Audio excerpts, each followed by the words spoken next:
The rain had started to fall lightly. As I stood by the window, watching the drops dance across the glass like little footsteps of guilt echoing in my mind, but not loud enough to stop what was already burning in my chest. It was a fire I had tried to put out many times, but every time he looked at me, every time his eyes locked with mine, I felt it ignite all over again. I was my sister's mirror in every way, but it was me he came to that night and not her. It was me he whispered to in the silence of the hallway as the rest of the house slept. Unaware of the storm gathering in shadows, his hand brushed mine as he passed, and something in me shattered, something deep, something that had been holding back everything I had hidden behind. Polite smiles and careful distance. He didn't speak when he reached for me again. He didn't have to, because I already knew we were past the point of pretending we were past the lines. That once meant something, once held weight, once kept us apart.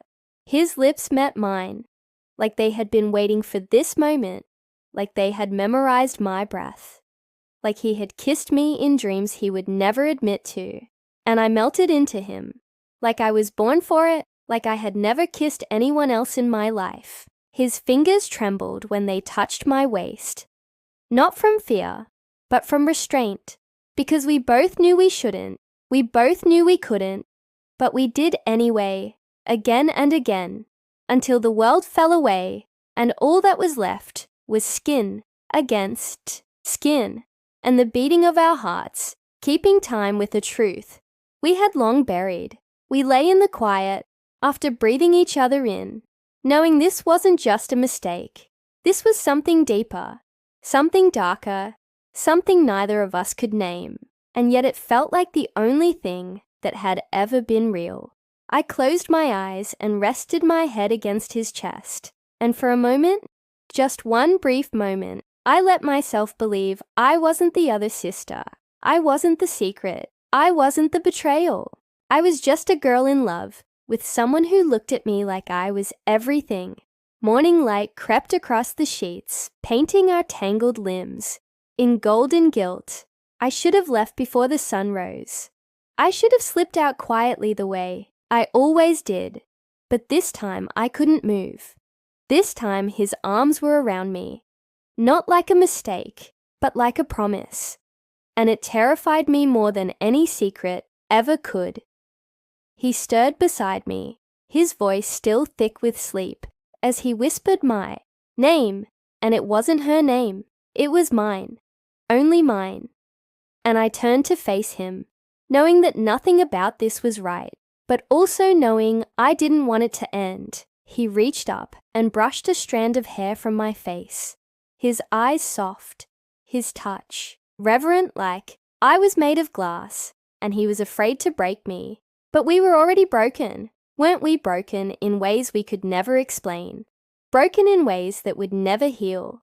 If she found out, and she would find out. Secrets like ours don't stay buried, not forever. He said he loved her. Once, said it like a vow. But now he looked at me with that same devotion, and I hated myself for loving it, for needing it, for craving it, in a way that made me feel both alive and destroyed. We didn't speak much as the hours passed, just laid there in silence, made heavier by the truth wrapped around us like a blanket that suffocated instead of warmed. I traced the lines of his shoulder, remembering every time I told myself never again, and every time I failed miserably. Not because I was weak, but because with him I didn't want to be strong. I wanted to fall. I wanted to drown. I wanted to be the one he chose. Even if it meant losing everything else, he kissed me. Then slow, desperate, like he was memorizing the taste of regret. And I kissed him back, because I wasn't ready to say goodbye. Because my heart refused to let go, even if my mind screamed at me to run. We were fire and water opposites, destined to destroy each other. And yet here we were again, too far in, too deep, too tangled to pull apart. And I didn't know what scared me more, the lie or the truth.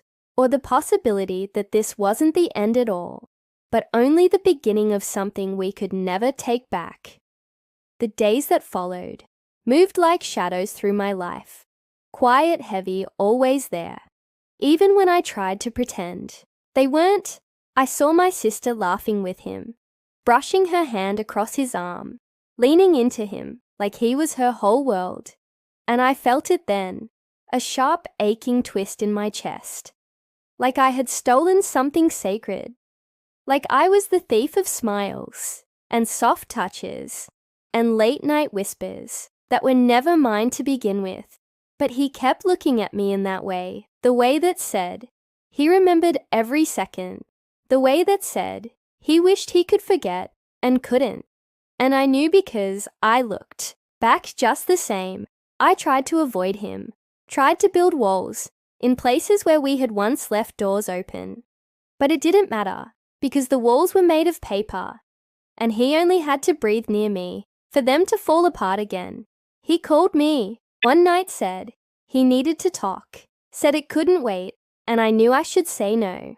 I should hang up, I should walk away, before everything we had ruined became impossible to repair. But my heart answered, before my mind could catch up, and I found myself outside beneath the cold stars, the wind curling through my hair like a reminder that nature never hides its chaos. So why should I? He stood there waiting, nervous eyes flicking between me and the ground, like he didn't know how to start.